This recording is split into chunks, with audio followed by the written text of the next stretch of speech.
ही 13 कामे नेहमीच लपवूनच करावीत, कोणाला सांगू नका. 1. आनंदाचे क्षण नेहमी शांततेत साजरी करा, कारण आपण आनंदात आहोत हे बरेच लोकांना पाहवत नाही. चिंचेला पाहून जसे पाणी सुटते त्यावेळेस आपल्याला जिभेची सृजनशक्ती जागी होते, अगदी तसेच आपले आनंदाचे क्षण आपल्याला साजरे करताना कोणी पाहिलं तर त्याची नजर लागू शकते. जर आपले हितचिंतक जास्त असतील तरच आपल्यावर वाईट नजरेचा परिणाम होत नाही, कारण आपले हितचिंतक नेहमी आपल्याला शुभ आशीर्वाद देत असतात. 2. जे काही खरेदी करायचे असेल ते गाजावाजा न करता खरेदी करा, कारण आपण जे दुश्मन असतात त्यांना ह्या गोष्टी पाहत नाहीत आणि ते लोक आपल्याला शुभ कार्यामध्ये अडथळे निर्माण करण्याचा प्रयत्न करतात, आपल्या प्रगतीमध्ये अडथळे निर्माण करतात. 3. कोणाशी प्रेम त्याला न सांगता करावे. 4. आपल्या आवडीच्या व्यक्तीसोबत जीवन जगा, बाकीचे तर फक्त वेळ वाया घालवतात, कारण ही दुनिया एवढी स्वार्थी बनली आहे की स्वतःच्या फायद्यासाठी काहीही करण्यासाठी मागे पुढे पाहत नाहीत.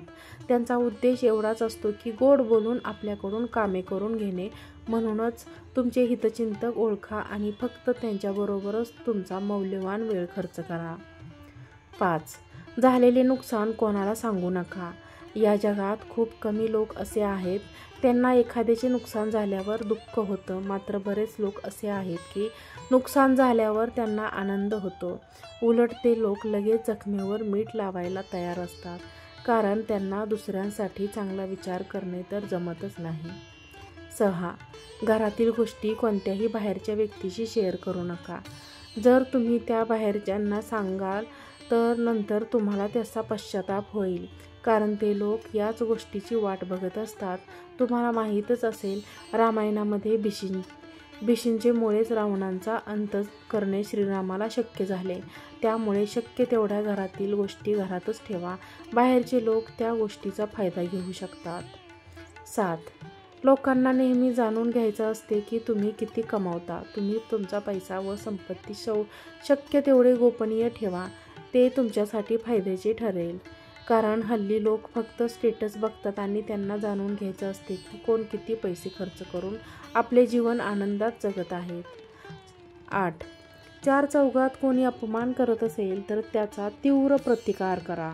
लक्षात ठेवा, तुम्ही तुमच्या अपमानाचं रडगाणं गात बसाल तर उठसूट कोणीही तुमचा अपमान करेल, किंवा मग अपमानाचे चढ उतार उत्तर देण्यासाठी अपमान करणाऱ्या व्यक्तीपेक्षा जास्त प्रगती करून दाखवा आणि अपमान करणाऱ्या व्यक्तीचे आपोआप तोंड बंद करा.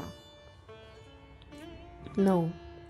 मनात अशा अनेक गोष्टी असतात ज्या जग जाहीर केल्याने आपल्या जीवनातील संकटे येतात.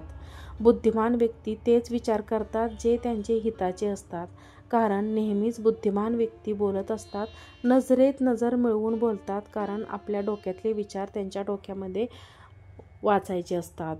मुळातच अशा व्यक्ती कमी बोलतात, स्वतःबद्दल इतरांना जाणून देत नाहीत आणि बुद्धिमान व्यक्ती नेहमीच त्यांच्या विरोधी व्यक्तीबरोबर वाद घालण्यात रस मानत नाहीत, शांत राहण्यास पसंत करतात. त्यांचा उद्देश ठरलेला असतो, ऐकावे जनाचे करावे मनाचे. ते त्यांच्या निर्णयावर ठाम असतात आणि तशी वेळ आली तर प्लॅन बी देखील त्यांचा तयार असतो. 10. तुम्ही एखाद्या गुरूकडून दीक्षा घेतली तर गुरूंनी दिलेला गुरुमंत्र कोणाला सांगू नका, त्यामुळे त्या मंत्रांचा अधिक लाभ मिळेल, कारण गुरुने दिलेला मंत्र जर इतरांना सांगितला तर त्याचे लाभ देखील कमीच मिळतात. 11. जर तुम्ही एखाद्या औषध घेत असाल तर ते गोपनीय ठेवा, अन्यथा लोक तुमच्या आजारपणाचा आणि रोगाचा गैरफायदा घ्यायला सुरुवात करतात. 12. विनाकारण तुम्हाला कोणी तुमचं वय विचारलं असेल तर कधी खरे वय सांगू नका, या माहितीचा गैरफायदा घेण्याची शक्यता अधिक असते. 13. केलेले दान हे नेहमी गुप्त ठेवा, तरच त्याचा पूर्ण लाभ आपल्याला मिळतो. असे म्हणतात की गुप्त केलेले दान देवांना देखील प्रसन्न करते, कारण आपण केलेले दान जर आपण इतरांना सांगितले तर त्या दानाचे सत्व कमी होते, त्यामुळे आपणास त्याची योग्य पुण्यप्राप्ती होत नाही. पूर्वीपासून लोक म्हणत आले आहेत की केलेले दान आणि मिळालेले धन नेहमीच गुप्तच असावे. व्हिडिओ आवडल्यास व्हिडिओला एक लाईक करा, चॅनलला सबस्क्राईब करा आणि हा व्हिडिओ शेअर करा.